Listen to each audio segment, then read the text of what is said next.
Hello hello guys, कैसे हैं आप? उम्मीद करते हैं कि आप सब खैरियत से होंगे, खुश होंगे। भाई देने जा रहे हैं धर्मेंद्र सर पर वीडियो। मिश्रा सर की वीडियो है, बहुत कमाल की वीडियो है यार।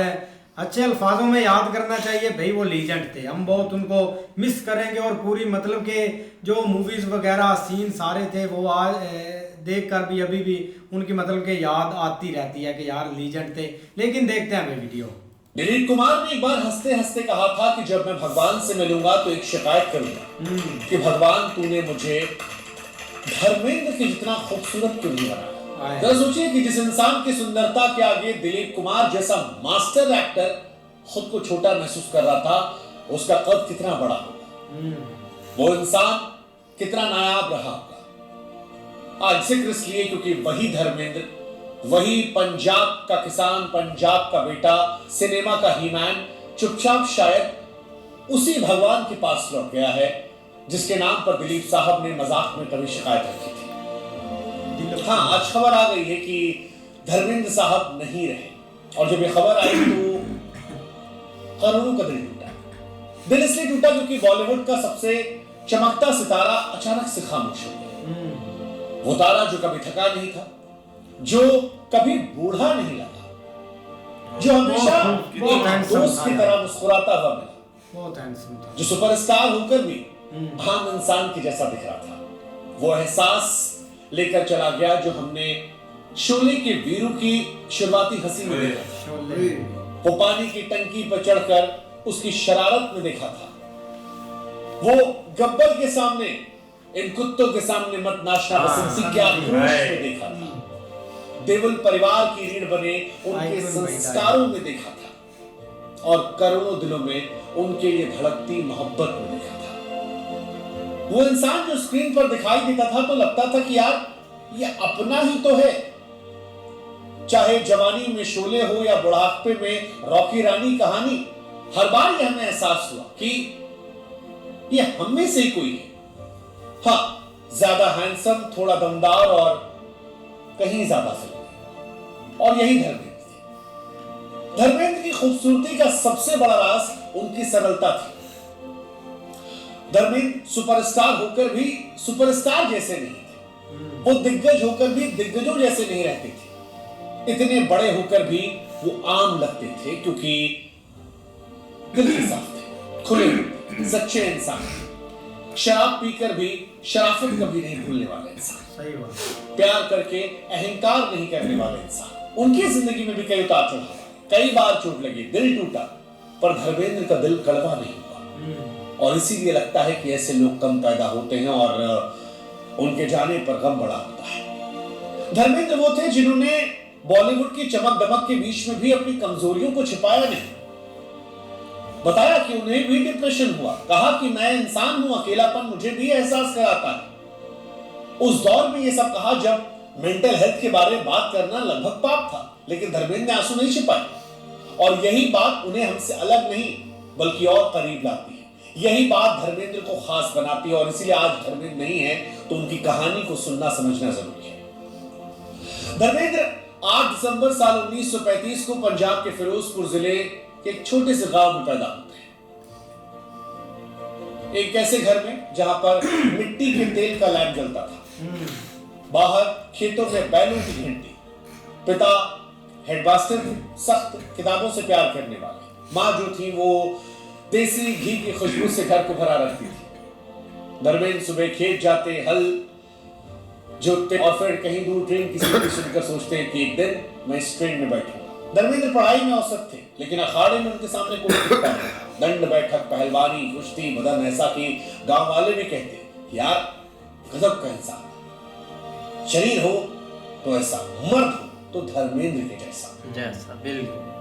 धर्मेंद्र अक्सर रेडियो पर लता रफी के गाने सुनते और आधी रात के बाद कहीं ऊपर तारों को देखते हुए सोचते कि एक रोज मैं भी ऐसे बनूंगा। साल 1954 में 10वीं पास की। घर वालों ने कहा कि अब अमेरिकन ड्रिल फैक्ट्री में नौकरी कर, लेकिन उनका दिल कहीं और धड़क रहा था। एक रोज चुपके से घर में कुछ पैसे लिए, माँ का बनाया अचार का डिब्बा उठाया, 2 जोड़ी कपड़े और ढेर सारे सपनों को लेकर निकल पड़े। माँ ने आशीर्वाद दिया, पिता को गुस्सा आया। मुंबई पहुंचे तो पहले कुछ दिन चर्च गेट स्टेशन की बेंच पर सोई। पैसे कम थे लेकिन हिम्मत ज्यादा। फिल्म फेयर के टैलेंट हंट में लाइन लगाई, सैकड़ों लड़के थे। लेकिन जब धर्मेंद्र का नंबर आया और जजों ने देखा तो कहे, यार ये तो हीरो है, ये तो असली मर्द है, देसी मर्द है, इसको हीरो बनना चाहिए। और मिल गई पहली फिल्म दिल भी तेरा हम भी तेरे, साल 1960। इसके बाद क्या बात, उस दौर की शुरुआत हुई जब राजेश खन्ना अमिताभ बच्चन की लड़ाई चल रही थी कि नंबर 1 कौन है। लेकिन उस दौर में धर्मेंद्र ही बॉलीवुड बन के बैठ गए थे। साल 1960 से 1980 तक बॉलीवुड अगर कोई एक चेहरा चुनना तो वो धर्मेंद्र होंगे, क्योंकि राजेश खन्ना का रोमांटिक जादू था, अमिताभ का एंग्री यंग मैन था, लेकिन धर्मेंद्र सब कुछ थे। फूल और पत्थर साल 1966 में आई तो पहली बार कोई हीरो बिना शर्ट के पर्दे पर दिखाई पड़ा। थिएटर में लड़कियां चीखने लगी। उस फिल्म ने उन्हें सुपरस्टार बना दिया। इसके बाद फिल्म आई आया सावन झूम के।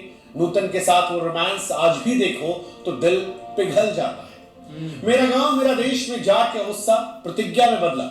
चुपके चुपके में शरारतें, सीता और गीता में हेमा मालिनी के साथ मस्ती, एक ही आदमी के 100 रंग थे। और फिर साल 1975 वो किरदार जिसने धर्मेंद्र को अमर कर दिया। शोले में वीरू किरदार, वो टंकी में चढ़कर प्रेम का इजहार करना, वो गब्बर के सामने, बसंती कुत्तों के सामने मत नाचना, आज भी सच कहे तो पीढ़ियों की समझ की भाषा है।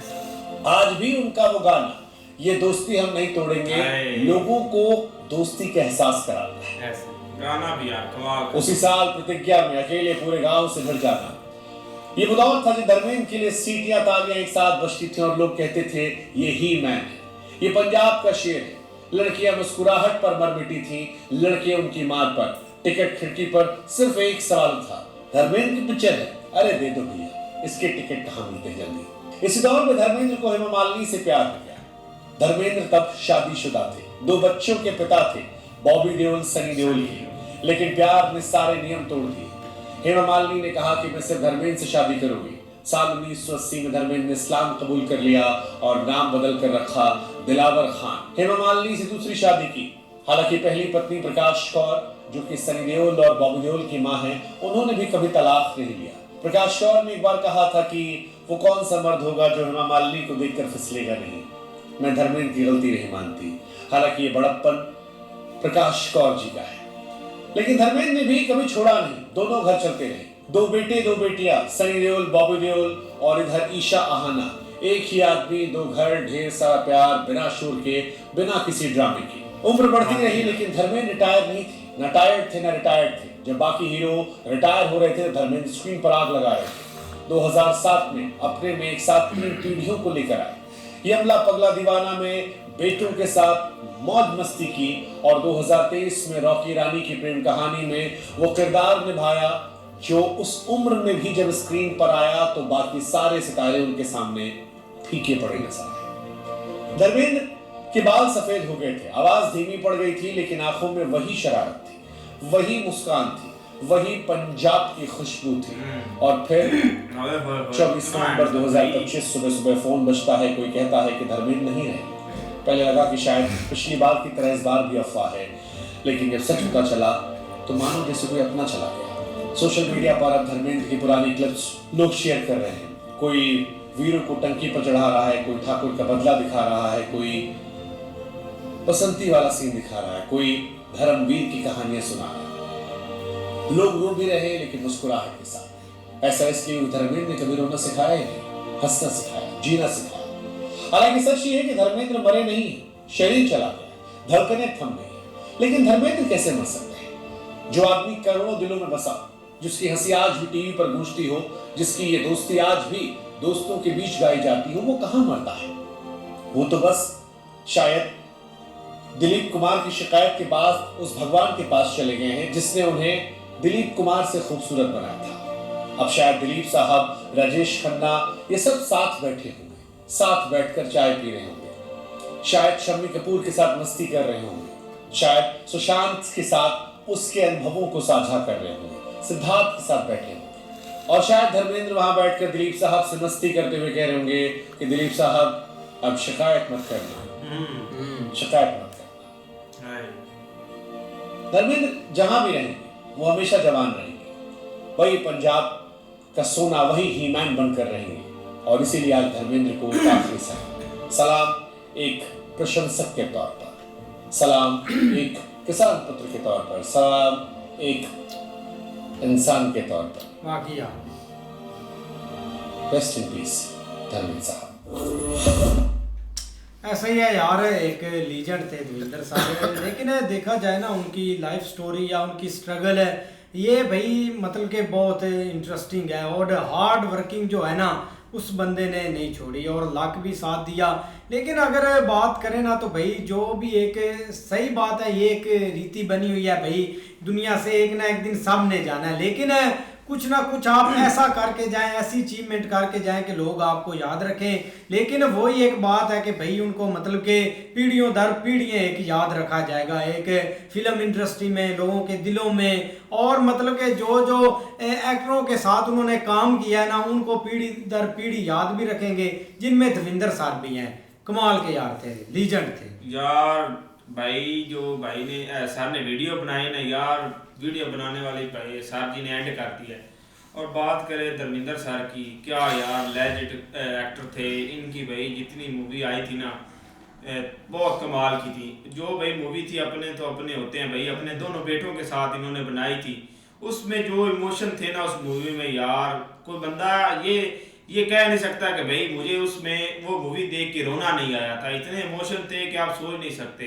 क्या कमाल की मूवी थी और एक्टर भी भाई कमाल के थे। और सुन के भाई बड़ा दुख लगा कि वो दुनिया में नहीं रहे। बिल्कुल यार, बहुत सैड न्यूज़ है, क्योंकि पिछली बार भी थोड़ा बहुत ये चला था ना तो लोग काफ़ी ज़्यादा इमोशनल हुए थे। लेकिन वो एक अलग चीज़ है, सोशल मीडिया ये सब चलता रहता। लेकिन अब का जो है ना, सुना है तो काफ़ी ज़्यादा सैड न्यूज़ है। बिल्कुल यार, लोग चले जाते हैं, उनकी बातें, उनकी हर चीज़ हमेशा लोगों के दिलों में रहती, याद रहती है। जैसे अब जो उन्होंने मूवी कर दी है तो वो कभी लोग भूलेंगे नहीं। लेकिन जो सर राजेश खन्ना और अमिताभ बच्चन जी की बात कर रहे हैं ना, वो भी भाई कम नहीं है। जैसे उनमें दोनों में अलग अलग क्वालिटी थी, लेकिन सर के अंदर हर क्वालिटी थी यार। बहुत कमाल की मूवी सर ने बनाई है यार। भाई वीडियो बहुत अच्छी है ये धर्मेंद्र की। भाई आप वीडियो को छोड़ दें, जो भी ये इस बंदे को किरदार मिला है ना, इसने भाई उस किरदार के लिए अपने आप को खुद उसी में डाला है। ये जो शोले फिल्म थी ना, ये जो अपना भाई भी बता रहे थे कि यार इसमें इसने बहुत वो ये इसकी तो दो चार चीज़ें ऐसी हैं जो बहुत ज़्यादा मशहूर हैं। और आजकल तो इधर भाई बच्चे के मुंह पर है, गब्बर मैं तेरा खून पी जाऊंगा। तो ये तो आजकल इधर हमारे मुल्क में भाई बच्चे के मुंह पर है, तो हर बच्चा तकरीबन ऐसे ही बोलता है। लेकिन इस फिल्म में जो गाना था ना भाई, ये अपना दोस्ती हम ना तोड़ेंगे, अगर तोड़ेंगे तो तेरा साथ ना छोड़ेंगे। तो इस भाई मूवी में इसने ना 4 चांद लगा दिए थे। और आज भी भाई लोग इसको बड़े अच्छे नामों से याद करते हैं। लेकिन पता चलता है बंदा जब दुनिया से चला जाता है ना, तो बाद में बंदे की कदर होती है। जब बंदा जिंदा होता है ना, तो उस वक्त कम लोग भाई कदर करते हैं। लेकिन जब बंदा दुनिया से चला जाता है ना, तो फिर भाई उस बंदे की यादें आती है कि यार ये बंदा वाकई ये कीमती हीरा था जो हमने खो दिया है। इस तरह के भाई इंडिया की जो फिल्म इंडस्ट्री है तो एक बहुत बड़ा जो कहते हैं ना धचका लगाया गया जब भाई धर्मेंद्र साहब इस दुनिया से चले गए हैं। लेकिन भाई उनकी जो भी फिल्म आई ना कमाल की आई है और भाई हिट हुई है फिल्म। कोई ऐसी फिल्म उनकी नहीं है जो हिट नहीं हुई होगी। लेकिन भाई जो उनके डायलॉग थे ना शोला फिल्म में, वो बसंती इन कुत्तों के सामने ना मत नाचना। और दूसरा जो वो भाई वो टैंकी पर चढ़े प्यार का इजहार किया था, प्यार का इजहार करते थे। तो तब भाई उसने जो कहा था ना कि बसंती मैं आपसे प्यार करता हूँ, ये जो मासी है ना ये बीच में आ रही है। तो भाई गाँव वाले ने मासी को बना लिया। तो मासी ने बोला कि मैं तैयार हूँ। उसने कहा पिंड वालों बसंती भी राजी और मासी भी राजी है। वाह मौलवी साहब वाह। मौलवी साहब ने देखी डायलॉग नहीं ऐसे ही है। लेकिन लीजेंड थे भाई, इसमें कोई शक नहीं है। और इंडस्ट्री को लेके भाई जब इन्होंने मतलब एक इंडस्ट्री को उठाया था ना, उसमें बहुत ज़्यादा किरदार इनका था। दिलीप कुमार देख लो, अमिताभ बच्चन, मतलब इस टाइम के ऊपर बहुत एक टॉप की इन्होंने मूवी सॉन्ग वगैरह एक इंटरटेनमेंट दी है लोगों को, क्योंकि उस वक्त मोबाइल दौर नहीं था, उस इतना इजी नहीं था एक बंदा के वो फिल्म देख ले, तो उन्होंने भाई एक हर तरीके से उस टाइम में लोगों को इंटरटेन किया। लेकिन ज़ाहिर बात है एक टाइम भाई मुकर्रर है, जाना तो हर किसी ने है, लेकिन एक अच्छा टाइम गुजार के गए हैं। ऐसे ही है, बहुत अच्छी वीडियो थी। लेकिन देखते हैं नेक्स्ट वीडियो में, अगर आपको पसंद आए तो लाइक और सब्सक्राइब जरूर करें।